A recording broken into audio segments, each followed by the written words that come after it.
It has been 48 hours since Keith Olbermann devoted this hour to the single subject of health care reform as he sees it, concluding with a call to action.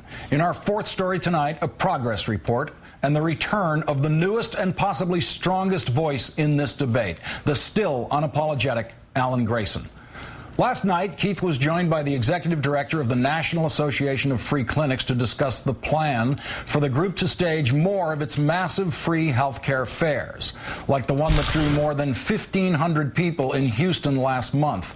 Only these fairs would be held in the states represented by Democratic senators who have yet to say they will stand up against a Republican filibuster of the public option. Keith will contribute $10,000 for each one that the group is able to stage. They are now taking donations at freeclinics.us, or you can find a link to them through our webpage at countdown.msnbc.com. And as of tonight, in only 2 full days of fundraising, the group has raised more than $225,000 from 2,812 donors. I'll be making my contribution as soon as I get out of this chair tonight. A controversial voice in the healthcare debate spoke up again yesterday. Florida Congressman Alan Grayson, who drew Republican fire for saying their healthcare plan was, if you get sick, die quickly, joins us presently. Republicans backed down, trying to make him apologize, and yesterday Grayson said he never will. But first, as you will hear in his remarks on the House floor, he had some words for Democrats seeking a bipartisan bill just a week after a Daily Kos Research 2000 poll found that 52% of Americans would rather have a health care bill with the public option, even if it means not a single Republican votes for it. Madam Speaker, I have words for both Democrats and Republicans tonight. Let's start with the Democrats.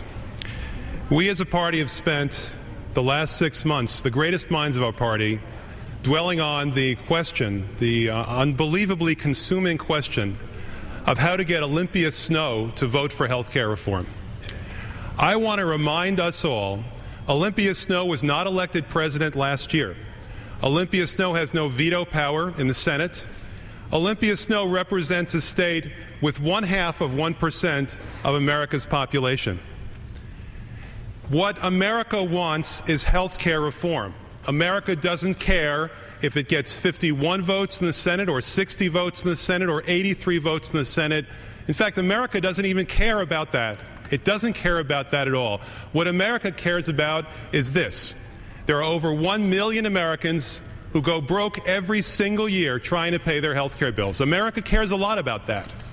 America cares about the fact that there are 44,780 Americans who die every single year on account of not having health care. That's 122 every day. America sure cares a lot about that. America cares about the fact that if you have a pre-existing condition, even if you have health insurance, it's not covered. America cares about that a lot. America cares about the fact that you can get all the health care you need as long as you don't need any. America cares about that a lot. But America does not care about procedures, processes, personalities. America doesn't care about that at all. So we have to remember that as Democrats. We have to remember that what's at stake here is life and death, enormous amounts of money, and people are counting upon us to move ahead. America understands what's good for America. America cares about health care. America cares about jobs. America cares about education, about energy independence. America does not care about process or politicians or personalities or anything like that. And I have a few words for my Republican friends tonight as well. I guess I do have some Republican friends. Let me say this.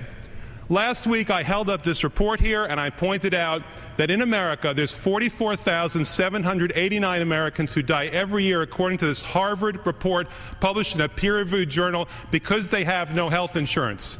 That's an extra 44,789 Americans who die whose lives could be saved. And their response was to ask me for an apology. To ask me for an apology. That's right, to ask me for an apology. Well, I'm telling you this, I will not apologize. I will not apologize. I will not apologize for a simple reason. America doesn't care about your feelings. I violated no rules by pulling this report to America's attention. I think a lot of people didn't know about it beforehand. But America does care about health care in America. And if you're against it, then get out of the way. Just get out of the way. You can lead, you can follow, or you can get out of the way. And I'm telling you now to get out of the way. America understands that there's one party in this country that's in favor of health care reform and one party that's against it, and they know why. They understand that if Barack Obama were somehow able to cure hunger in the world, the Republicans would blame him for overpopulation.